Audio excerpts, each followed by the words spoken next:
pay-per-views Yeah. after WrestleMania? It's going to be starting with Backlash. Oh, it is going to be Backlash. Okay. Backlash is going to be the beginning of that. People are even getting emails saying that it is going to be a Raw and SmackDown event, which is at Prudential, so we may need to look into that one.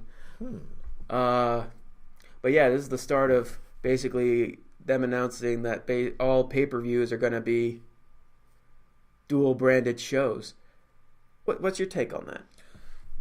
I think depending on how they execute it, honestly, given the way that some of the rosters have been handled recently, I can see this as being a very good move, provided that they have the shows are long enough, and they actually give enough attention to every single match. I can see this being good, but again, I'm more cautiously optimistic at this point. I would need to see how they do it in practice. But in general, if they go back to bigger shows, but they go back to the one show a month thing, that would, in my eyes, make each individual show more of an event, like a much bigger deal. And it'll actually up demand, and it'll make viewing parties that much more fun. From what I understand, I believe I have the list, at least the old list, on the phone. And when it comes to the pay-per-views this year, only 2 months actually have 2 shows. I don't know if they're planning on getting rid of that. That's September, having Extreme Rules and Hell in a Cell, and let's see, January. Well, in any case, and May with Backlash and Payback. The only thing I could probably think is, would they drop one of those shows in the month instead of having 2 shows? It's just going with the one show a month, which hope so. The other shows have. Excuse me. And it would just be the question on which show they would want to get rid of. But yeah, I hope that's what they do, not just to consolidate and make better shows, but also to make it would make everything more prestigious. Like the people on each individual show in kayfabe would need to fight to get on one of these big joint shows, and now also even differentiate them more from just a regular weekly Raw or SmackDown. Actually, the more come to think of it, the more I talk and think about this, I'm actually getting really interested in this idea. I think it's a great one. I remember my initial reaction at first was I wasn't a big fan of it, because I guess the way I was looking at it was more if they decide to get rid of the brand extension period, because I'm like, oh, what is this going to do with some of the lower card talent that have been getting TV time, but because as I was looking at it, they were losing. You have some superstars losing TV time over this. But then I'm like, it is just the pay-per-views.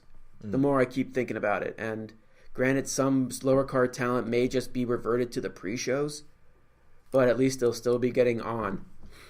And another positive point to look at it is it will hopefully take filler from Raws and SmackDowns, basically cut them. At least, before you would have maybe 2 months for each show. Raw gets a pay-per-view, and then they have to wait 2 months for their next show. So there's got to be time when you're gonna have just a filler episode of Raw. Looks like they'll be cutting that. Which everyone loves so much. Picking up the sarcasm there. Yeah, a little bit. A little bit. Should get my sarcasm sign right over there, but I'm too lazy to get up. But yeah, the more I keep thinking about it, and the more I'm leaning towards it, I'm like, you know what? If they do this right, yeah, I'm kind of for it. I'm gonna be like you. I'm gonna pull a full card and go optimistic on this. Cautiously optimistic. All right. There's nothing wrong with that. I certainly hope so. It's what I do all the time. Yeah, I know. That's not that you're keeping score or anything. No, that's your thing. Yes, that is my thing. And you know what also is my thing? My thing is also, as I said, wrestling. Specifically, my personal favorite, usually, wrestling show of the week. I am, of course, talking about this week's Monday Night Raw. Yeah, I can't argue with that. It was a very good show. I know what the biggest takeaway from this week's episode was, but I'd like to turn it over to you right now. What'd you like about this week's Monday Night Raw? What was your favorite segment? Oh, you know what my favorite segment was the most cartoony, ridiculous segment to come out of the show. But what I like about it is that the main story going into this is the Elimination Chamber match itself. Mm-hmm. From the simple fact of Seth Rollins trying to get in because any form of WrestleMania match that he was having towards him is completely out the window with the injury of Jason Jordan, which people actually cheered for. I can't. It made sense in kayfabe why they did that, but even I kind of like that Kurt Angle just sort of stopped everyone. Was like, no, this is a real injury. You don't. Why are you booing this? Like, he said something like prayer for more prayers, or like wish for more prayers or whatnot. I'm just going. What I've been noticing is Kurt definitely is very flubbing of his lines, forgetful of his lines. Like he totally forgot last week that the Elimination Chamber match was the Elimination Chamber. When he did the announcement for the Women's Elimination Chamber, he's like, the Women's Elimination Chamber match. I'm like, Kurt, did you forget what the pay-per-view was? Come on, man. But when it just comes to favorite segment, it has to be... Just say it. Braun Strowman versus Elias in concert. You mean Braun Strowman and his giant oversized bass. His double bass? Double bass. Man. That was... Especially when he started strumming it like in 5 seconds in, he just breaks it with his giant beef fingers. It was just the most... He just strums it. I just remember, of course, Elias coming... The whole segment, Elias comes out, does his normal thing, showing that he is such a great heel. Granted, I do have my personal opinions on him being in the Chamber match, but I guess I'll discuss that later. He's just continued very good to get the crowd on his side, and then he have them turn like that. I just love the whole WWE stands for Walk with Elias. I like to walk with Elias. And, of course, he's calling out his opponents. And then he brings up Braun Strowman. And then Braun Strowman is sitting on stage with his double bass, snapping it 5 seconds after playing the damn thing. And he just shrugs and rolls with it. He shrugs and rolls with it. He is definitely the cartoon character of WWE right now. And it's working for him amazingly. The way I looked at it is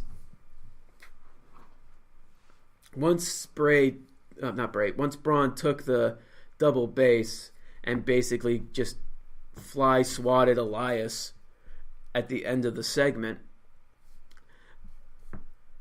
From how it was being built and how Seth was trying to get himself involved in the Elimination Chamber match, I actually thought they were going to use this to take Elias out of the match.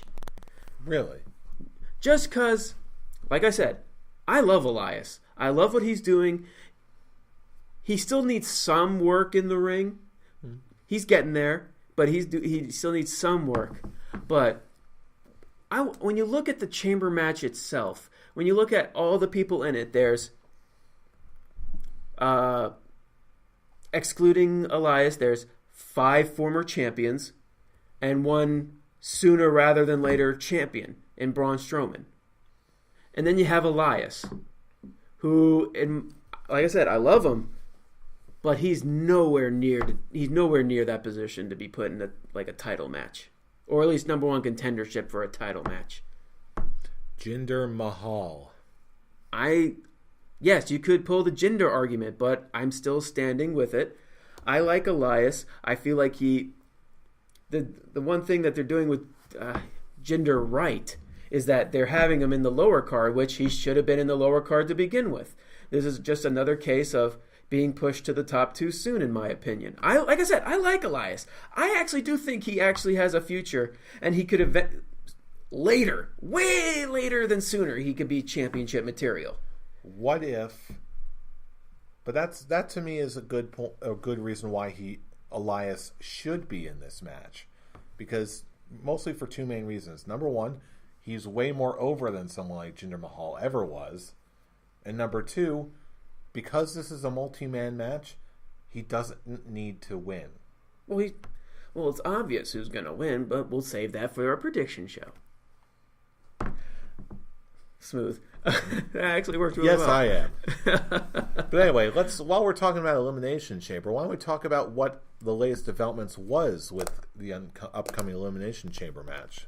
Because apparently we got 2 final entrants in this match. We do have 2 final entrants. When it came to, at first, it was a fatal 4-way for the second chance for all the people who lost their match, their first opportunity at the Chamber match. And then Seth Rollins comes in. It's like, well, at first, he may be saying he deserves a spot at WrestleMania.